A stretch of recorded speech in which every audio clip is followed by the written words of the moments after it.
फ़हीम रहमान सहगल साहब भी हमें ज्वाइन कर चुके हैं। फ़हीम साहब, बहुत शुक्रिया शो में ज्वाइन करने के लिए। फ़हीम साहब, 19% रियायती टैरिफ के बावजूद पाकिस्तान अपनी एक्सपोर्ट्स में अमेरिका के साथ उस हद तक इजाफा नहीं कर सका है। क्या प्रॉब्लम है? हम कहाँ पर चीज़ों को हमें बेहतर करने की ज़रूरत है? आपको क्या लगता है?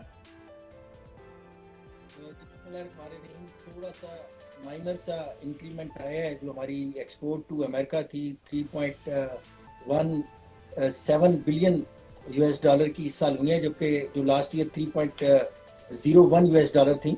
तो मैं समझता हूँ ये आफ्टर टैरिफ जो 19% हमारा, आपको पता है पहले टैरिफ से ये अमेरिकन टैरिफ कम हुआ था, जबकि हमें इससे खातिर खा फायदा उठाना चाहिए था। जो एक पीरियड आया था इंडिया का टैरिफ 50% हो गया, हम खातिर खा फायदा इसलिए नहीं उठा सके कि हम बहुत सारे फोरम पे हमारे से पहले भी जब जो बात हो रही थी वो भी यही कह रहे थे कि हमारी कॉस्ट ऑफ डूइंग बिजनेस जो है वो रीजनल ममालिक से बहुत ज़्यादा है। आप अंदाज़ा करें कि अभी निकी जो स्टॉक एक्सचेंज है जापान की, उसने एक रिपोर्ट शाया की है। उसने बताया है कि Pakistan is 34% more expensive than the regional country. आप अंदाज़ा करें, ये आप जो होलसेल बिजनेसेस होते हैं वो तो होते ही 2-3% पे हैं, तो ये 34% हम रीजन कंट्रीज में वैसे हायर हैं।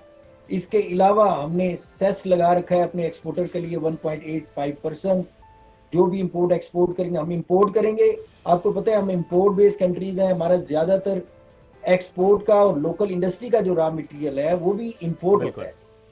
इंपोर्ट करें या एक्सपोर्ट करें उस पर 1.85% जो है वो सेस लगाती है गवर्नमेंट। फिर इसके अलावा एक्सपोर्ट की जो रेमिटेंसीज बैंक में आती हैं, स्टेट बैंक, जो आपका अगर डॉलर का रेट 280 है तो वो जो एक्सपोर्टर को जो डॉलर मिलता है वो 2.73 रुपीज पे मिलता है, विच इज आई मीन ये डिफरेंस भी बहुत ज़्यादा है। हालांकि होना चाहिए, दूसरे ममालिक में तो ये सब्सिडी दी जाती हैं, बल्कि उनको इनकी कॉस्ट ऑफ डूइंग बिजनेस करने के लिए दूसरे एडवांटेजेस दिए जाते हैं।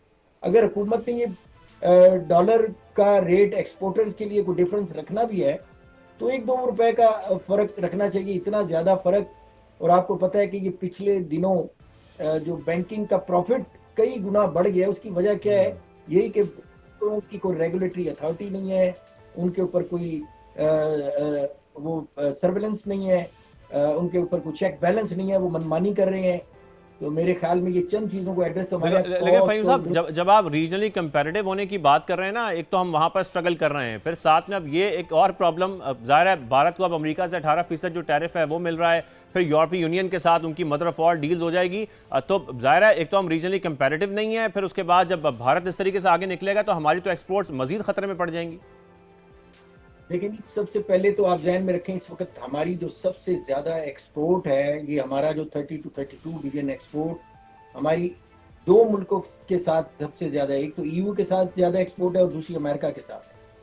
ईयू के साथ जो हमें जो एक वो मिली हुई थी, आपको डिस्काउंट, जीरो टैरिफ था मेरे ख्याल में, जो जिसको आप mother GSP of plus. All India जो कह रहा है, इसका एक बड़ा नेगेटिव इम्पैक्ट आएगा उसको। इस टैरिफ में तकरीबन सारे ही प्रोडक्ट जिसमें मेजर प्रोडक्ट केमिकल्स हैं, टेक्सटाइल हैं, ऑटोमेटिव पार्ट्स हैं, ज्वेलरी हैं, वो सारे आइटम पे उनकी एक्सेस उनको मिल जाएगी। एक तो टैरिफ उनका कम हो जाएगा, दूसरी तरफ वो कंपेटिटिवनेस, ऑलरेडी उनकी कॉस्ट ऑफ डूइंग बिजनेस हमसे कहीं कम है। ये जो हम हर वक्त इलेक्ट्रिक टैरिफ की बात करते रहते हैं, पावर सेक्टर के टैरिफ की बात करते रहते हैं। हमारा टैरिफ 12 सेंट है। अभी आपने जो 4 रुपए की एक्सपोर्टर के लिए वो टैरिफ को कम किया है, वो भी मैं सही। समझता हूँ कि अभी तक हुकूमती पॉलिसी वाजिया नहीं हुई। अभी ये नहीं बताया गया कि वो सारे अक्रॉस दी बोर्ड है या चंद सेक्टर को ये सब्सिडी दी गई है। मैं समझता हूँ कि अगर इन टर्म्स ऑफ डॉलर अगर आप देखें तो ये 1.45 सेंट बनती है। इवन देन यानी ये सब ये डिस्काउंट देने के बाद भी हम सिंगल डिजिट पे नहीं आएंगे। तो हमारी जो अभी भी टैरिफ है वो रीजनल कंट्रीज से कहीं ज्यादा है। हमारे यहाँ रेट ऑफ इंटरेस्ट ज्यादा है। हमारे यहाँ जो एफबीआर के सर्वेलेंस हैं, हमारे यहाँ जो एफबीआर की हरासमेंट है, वो भी हमारे जो मुकामी जो इंडस्ट्री है, एक्सपोर्टर्स हैं, उनको सही तरीके से काम करने नहीं दे पा रही। तो मैं समझता हूँ कि सही। डिपार्टमेंट को भी अपना किरदार फैसिलिटेटर का यानी इख्तियार अदा उनको करना यानी चाहिए। फैसिलिटेट अदा बिल्कुल करना बिल्कुल चाहिए, ना और कि बिल्कुल, और हम जीएसपी प्लस जैसी रियायत पर हैं, जबकि अब हम जब भारत की बात कर रहे हैं तो वो एक बाकायदा फ्री ट्रेड डील पर है। हमारे साथ रहिए रहमान साहब भी, और साथ में शकील भी हमारे साथ मौजूद हैं। यहाँ पर एक ब्रेक शामिल करते हैं, ब्रेक के बाद वापस आते हैं। Welcome back. फहीम साहब, हुकूमत जो है वो पॉलिसी रेट 22 से 10.5 पर ले आए। क्रॉस सब्सिडी उन्होंने ख़त्म कर दी इंडस्ट्री से, जो एक बड़ा मुतालबा था। बिजली 4 रुपये सस्ती कर दी फी यूनिट। इसके बाद भी कोई फ़र्क नहीं आएगा फहीम साहब इंडस्ट्रीज़ पे, प्रोडक्शन पे?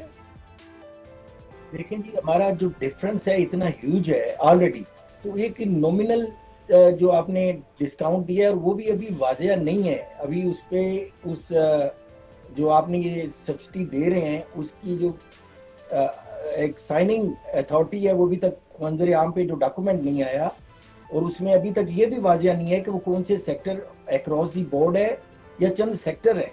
तो लॉट ऑफ क्लैरिफिकेशन उसमें अभी रिक्वायर्ड है। तो मैं ये समझता हूँ कि जब तक ये सारी चीज़ें सामने नहीं आती, देखिए जी, हमारा पॉलिसी रेट भी जब तक इन्होंने एक्सपोर्टर के लिए 300 पॉइंट्स जो कम किए हैं वो भी एक अच्छा अमल है। इस वक्त मैं समझता हूँ कि तकरीबन 4 पे आ जाएगा उनका इंटरेस्ट रेट लगभग। तो मैं ये समझता हूँ कि लेकिन फहीम साहब, आपके अपने ही अल्फाज थे कि ज़ाहिर है जब क्रॉस सब्सिडी खत्म हो जाएगी तो उसके बाद बहुत ज़्यादा फर्क आएगा इंडस्ट्रीज़ के प्रोडक्शन पे, हमारी एक्सपोर्ट भी बढ़ सकेंगी। तो आपको लगता है अब कुछ तो फर्क आ सकता है?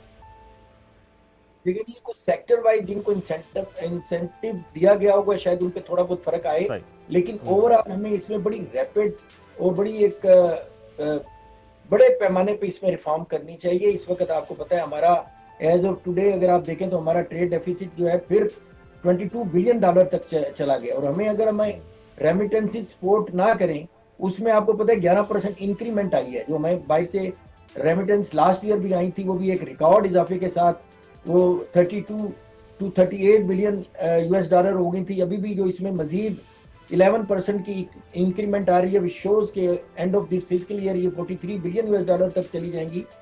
मैं ये समझता हूँ अगर ये हमें सपोर्ट ना करें और हमारी एक्सपोर्ट जिस तरह हमारा ट्रेड डेफिसिट बढ़ रहा है तो ये हमारे लिए बहुत ठीक है। अच्छा फहीम साहब, एक इशू और भी है जो आजकल मौजूद बहस भी है, जो नई सोलर रेगुलेशंस हैं जिसके बाद हम ये देख रहे हैं कि फैक्ट्रियों ने करोड़ों रुपए लगाए, अपने सोलर इंस्टॉल किए, इसमें एसएमईज भी बहुत बड़ी तादाद में शामिल हैं, लेकिन अब उनका जो पे बैक पीरियड है वो तो डबल नहीं हो जाएगा। ये तो उनके लिए बहुत बड़ा नुकसान होगा।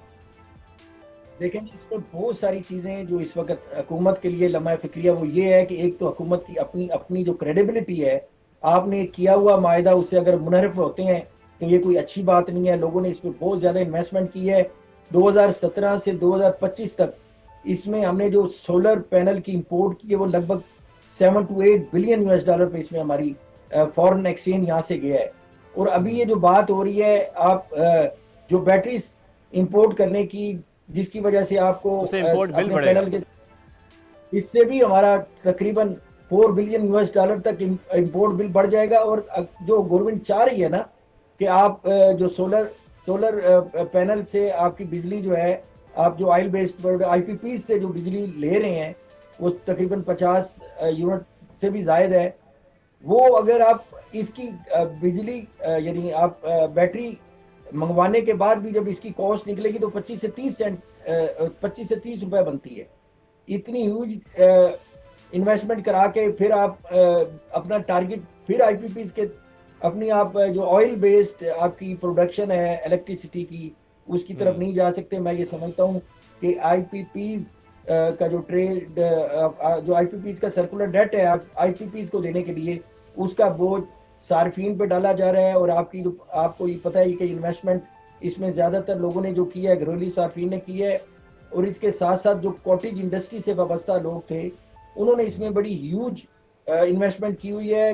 कुछ बैंकों से कर्जे लेके, कुछ अपनी चीज़ें बेच के आप अपने बिजनेस को, अपने घर को उन्होंने जो एक इन्फ्लेशन थी, आपको पता है कि सबसे ज़्यादा इस वक्त जो आम घरेलू सारिफ है उसका भी जो मेन खर्चा है वो बिजली का बिल है। बिल्कुल, घरेलू सारिफीन भी, फिर इंडस्ट्रीज भी, छोटी फैक्ट्रियां भी, सब इससे ज़ाहिर है मुतासर हो सकती हैं। शुक्रिया फहीम रहमान सहगल साहब, आपने हमें शो में ज्वाइन किया। शकील, आप भी हमें शो में ज्वाइन किए हुए थे और आपने भी तफसील में आगाह किया। रिपोर्ट